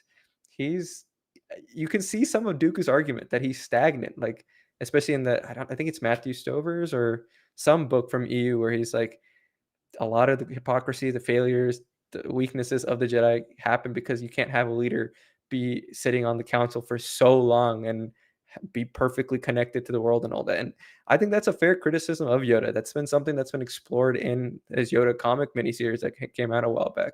So yeah, I mean, the idea that he's here and he's kind of been kept away from things actually gives him a little bit more like weight to have like a more dynamic role, have more say, because all the other material has kind of had him just reactive or like, I'll let you guys handle it. So, even if it came later, I still think that's pretty much in line with what we've gotten out of him. Anthony says, "I think Soul should have listened to Indara rather than go after OSHA." I think you're meaning. I agree. Yeah. I think that's what the show's trying to tell you too.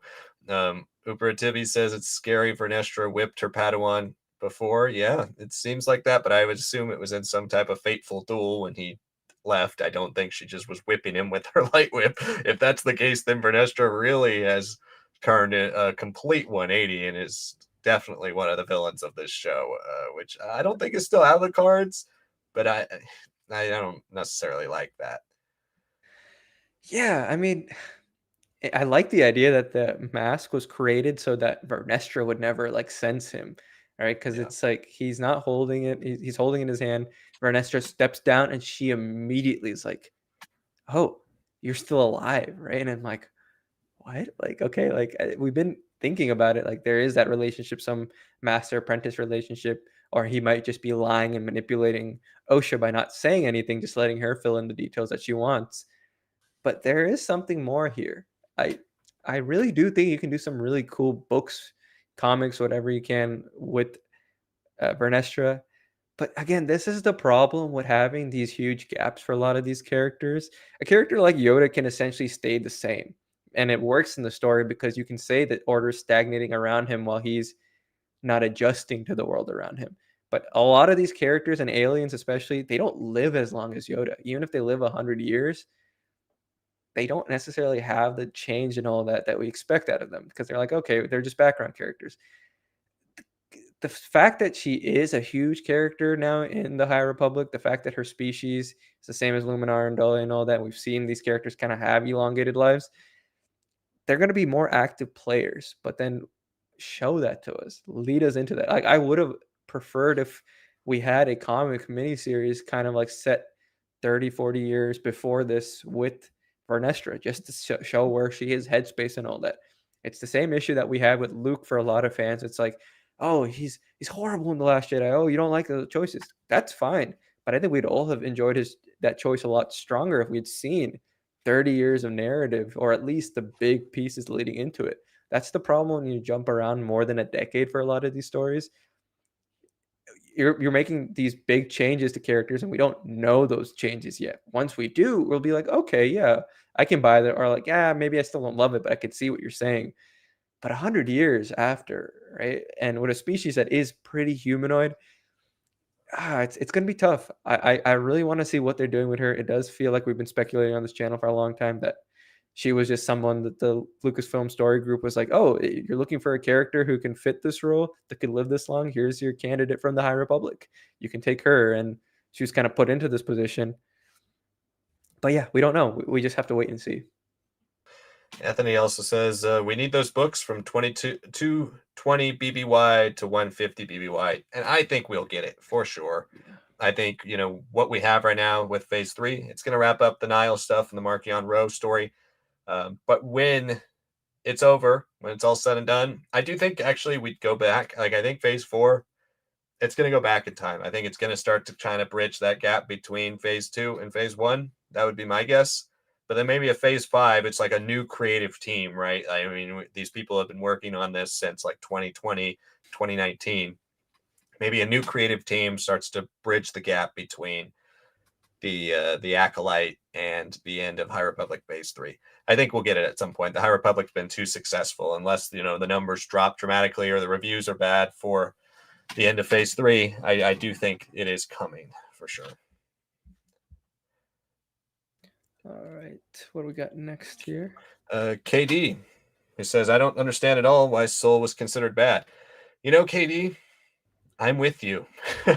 Like we're unsure what they told the council, right? Like, in my opinion, I said it last week, I don't understand why Soul turning on his lightsaber and striking at a giant black cloud that had like somebody's face start bending and it truly looked like a horrific dark side thing. And all the meanwhile, while May, who he calls Osha, is dissipating by the same type of black, cloud and smoke. I don't understand why him killing the person who transformed into this monster is considered that bad, like by the Jedi, right? Like at the end, we have Vernestra being like, "Yeah, what Soul did, it was wrong." Really? You wouldn't have turned on your lightsaber? You wouldn't have had some type of conflict with the way it was shown out? Like, I really don't get it. I don't get what they're trying to say or I don't get how any of the different points of view of this conflict from episodes 3 and 7 can be put on the Jedi at all. Really, I really don't. I don't. I don't understand how that is considered a negative on them. Like they are just defending themselves in that moment. It really makes no sense to me. I'm gonna have to disagree. I can see not fully liking it or explaining it, but to say that they have no fault, I don't know. Torben was kind of crazy. He just was like, "It's been 7 weeks. I can't handle this planet and picking up Oh yeah, moss." that was Yeah, dumb. that was dumb, right? And look, it's not that I don't think it's just the action of Soul himself. I think it's just that his desires to have OSHA, which I think again needed to be better explained why specifically OSHA, if he's going to misidentify her in the first place there. But it's the fact that they aren't listening to like orders that they're going in and asserting themselves. I think everyone leading into episode 7 was putting the blame on Endara, like, oh, she's the one who's doing things, and I felt that way too. But it's revealed that she's probably the most level-headed. She's the most attached too, for sure. And I think she should have had shown better care to Torben. It's very clear that he's depressed, and it's also implied that they've had multiple cycles of being on this mission. It's not that this is just the 7 weeks that they've been on here. That they've been assigned to Brendok and they've been dealing with exploring this virgins or whatever. So when people say, "Oh, he just killed himself," I'm like, he made a stupid mistake when he was 19 that affected his life forever, right? That he has to keep secret. I can understand that. Souls, I don't fully understand killing, you know, the mother Anastasia character. I agree with that. I don't understand why he had to like stab her per se. I can see like the whole idea of like, oh yeah, we're seeing May's body dissipate and all that. Like that's something to worry about. Yeah, I agree. I think he reacted fairly. It's just a horrible thing to realize that afterwards that she's dying. She's like, I was gonna let OSHA go, but we also have the situation where she possesses Torben's mind, and it's terrifying. It's not necessarily evil, but it's very grayish, and I think that's where it's like anyone saying he's a bad person, I think you're kind of missing the point. He's just put in a sequence of an avalanche of so many mistakes that each Jedi were making that ultimately he was just the one seeing the most obviously frightening thing messing it up, but all those actions were leading into it. I think that's the thing. I don't blame Soul for everything that happened here. I blame him for being in the position where he could have just taken a step back and been like, okay, so let's stop Torben from doing anything reckless, and then putting himself into the situation because he's like, oh no, I want to save Ocean and May. That's where I put the blame for. I don't blame him for what he did to Mother Anastasia, but I mean these two Jedi were the ones who were stupid in the first place. It was like two idiots going in. They're like, no, no, I can do something here by escaping this planet finally. No, no, no, I want this apprentice. They had selfish desires, both of them. I think that's their mistakes, that they weren't really the ideal of the Jedi they claimed to be, and it just cascaded into such an unfortunate situation. I mean, Indara made a mistake too. She didn't realize that disconnecting all these mothers from Kelnaka would have killed them. I don't blame her in that situation, but it is a thing that happened, right? It is a thing that happened. And you can argue that Soul would have been a good guy at the end if he had just ignored what Indara said and reported himself to the High Council. But I think Indara has a point. You've already ruined this kid's life forever. Don't be an extra thing that she has to be burdened by. Like, oh man, like I wanted to be Jedi so bad that they might have all been pushed into wanting to save me and all that. I think there is complexity there. I don't think the execution is great. I'll give you that for sure. But I don't think if you're saying Soul is a bad Jedi right now, I think you're kind of missing the point. And part of that is because it's not super well done. Yeah, that's what I was kind of saying. I was saying I don't understand why Soul is the one who is considered the one who is at fault here. I think what he does in that episode, in episode 7, I mean, I completely understand Osha not liking him, right? Yeah. He killed her mom and he lied to her. That's fair. That's fine. And that's maybe the one motivation in the whole thing that works. Uh, it's just that Soul, I don't understand how a Jedi can be considered bad when they turn on their lightsaber to defend themselves from a giant smoke monster that they've never seen before, and somehow their lightsaber stabs somebody who's completely dissipated into smoke, and somehow it still stabs some person. Like, it just makes no sense. It's poorly done. It really makes no sense to me how that guy. I can understand living with the guilt of killing somebody's mom who you love and then not telling them, right? That's obviously makes sense. But I don't understand how the Jedi can jump to such conclusion that, oh yeah, this guy had to be holding this in for all these years, and he just snapped. And I think part of it is definitely going to connect back to how Vernestra has dealt with Camille. I think that's going to be part of this, is her still kind of covering up for herself with whatever happened there. But it still is just, to me, a poorly written plot point to make, and especially a poorly depicted plot point to somehow show what they showed, and then we're supposed to believe that yes, Soul is in the wrong because he stabbed Mother Anastasia when he didn't know what she was doing. Looked like she might be attacking this girl. It looked like she might be attacking him, and for all he thought, how's the lightsaber supposed to hit her? She's all smoke now. I don't know. I think it's a very strange It strange idea. and it's a tough one to really gauge too, because so much of the Jedi's practice of, like, stumbling upon kids and being like, "Okay, they have force sensitivity. If they're young enough, we're gonna take them." That is something that you can argue is a little bit, like, colonialist, that they are just taking these children away, stripping them of their identity, making them these religious monks of sort. Like, that is a deconstruction I would have been more open to, as opposed to like, oh, she's just too old. We messed up here, all this and that. And I'm seeing some of these later comments like he was a victim of his desires in gray area, cover up things. Yeah, those are all true. He was a pick. He was in a pickle. Like no one was helping him out in the situation. Yeah, I agree. None of these Jedi were helpful to each other. I think Indara was too detached from it. I think Torben was too selfish. I think Soul had this burning desire to be a great Jedi and have some meaning and big purpose to his life, and that's maybe why he was drawn to Osha. But I still feel like you could have connected it to the Virgence's effect on all the Jedi and on all their greatest desires. Maybe the Force is almost overloading and overreacting some of their desires. I think that would have been pretty interesting. There's someone, Jessica, ex Jessica, saying, by that logic, it's good to know that if I invade someone's home, misread a birthday party, try to abduct the children, unalive the mother by protecting a child, I will get off scot free. I can kind of see that, honestly. I agree. Like they shouldn't have stepped in, right? I think that was still a mistake. They should have stayed away, but Soul was so obsessed with like, oh, and a big thing about the May line too, when they're testing her, she completely misstates the line about the ascension that is explained to her by Mother Anastasia, right? And I think that I can see them being like, that's kind of terrifying if you're saying that we're going to be sacrificed, or like, is this like some monstrous cult and all that?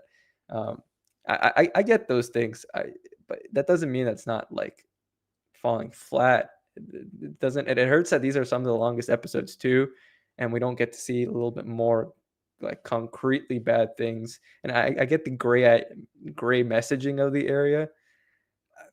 Yeah, I mean, it's. I think Soul's ultimate failure is that he's just the one last alive, and everything kind of cascades on him. So, not telling Osha is his biggest mistake.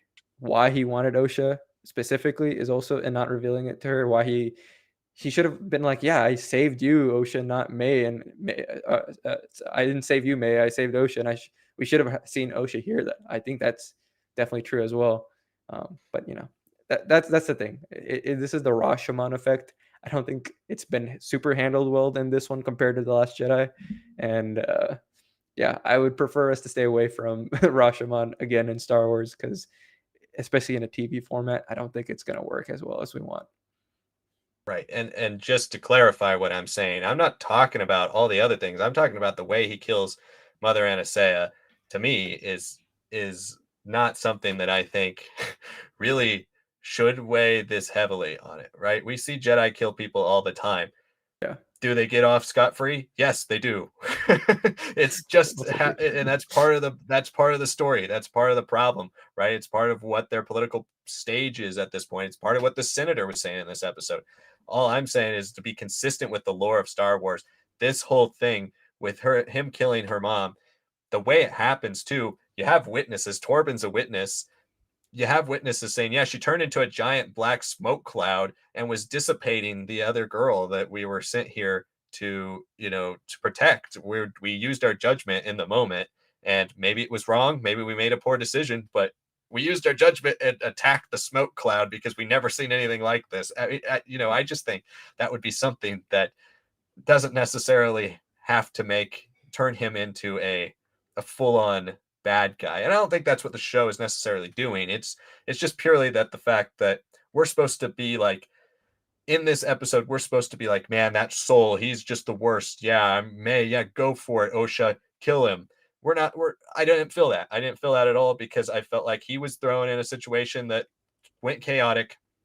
It wasn't all his fault. Part of it was his fault. Part of it wasn't his fault. But I think, and I don't think there would have been any real way for him to explain it away to Osha, and that's part of the problem is like you can't really explain. Yeah, I stabbed your mom with a lightsaber on accident. That's not going to really work, right? So that's part of the problem with the story overall. Was anytime this truth was going to get revealed, it was going to blow up. It's just the fact that we've seen all these other pieces there. There are other things that the Jedi Council could have done that if they revealed this information to them, I don't think much would have happened. And that's just me being my opinion based on the lore of Star Wars, based on the truths of what we've seen from the Jedi Council, especially in this time and especially in the past. We just had literally the same example, probably worse, in the High Republic Phase 3, or in Phase 1, but now in Phase 3 with Elzar killing Yarrow. And he does it, and it's revealed to the council, and they're like, you were trying to save everybody you didn't know. Sorry. And, that's a burden Yeah, you've had to bear. And it's yeah, literally the same thing as this episode. It is. And this is arguably worse to me because she turns into a giant monster. Like, so yeah. that's where I'm trying to say, like, I think the line to the council, it is a mark on Soul's character. And that is the line here is the thing that is turning him to a bad guy.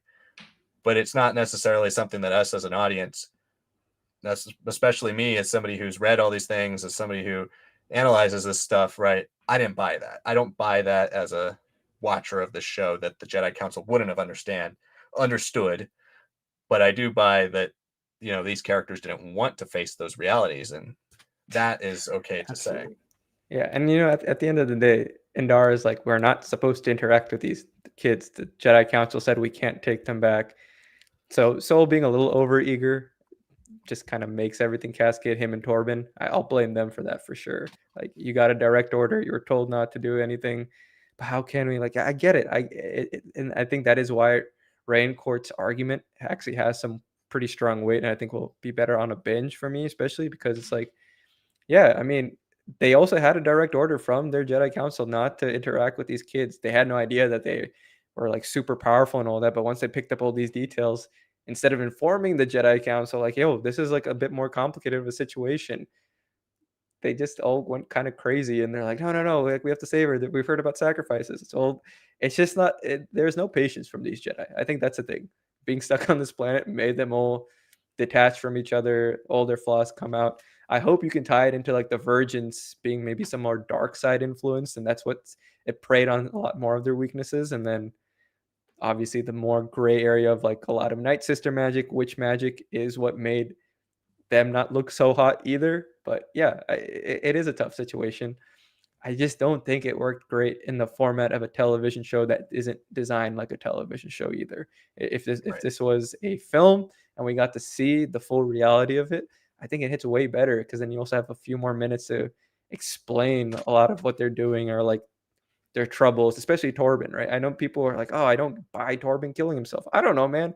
I've seen a lot of kids who make mistakes in their lives who hold it against their character. I know I'm pretty hard on myself for mistakes I've made.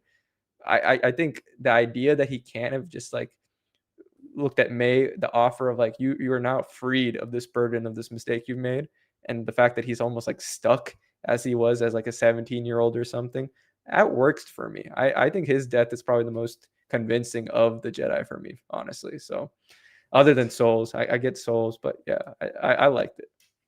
You can really see what it does to him based on his hair and The beard. hair is gone. He doesn't care about himself. I mean, even the other guy in the Bears foul when we first see it, he looks great. He's like, he's ripped. And then there's this guy who's just like, oh man, I made such a horrible mistake. But like, that's the thing. That's how sometimes trauma works. You're stuck in that moment of time.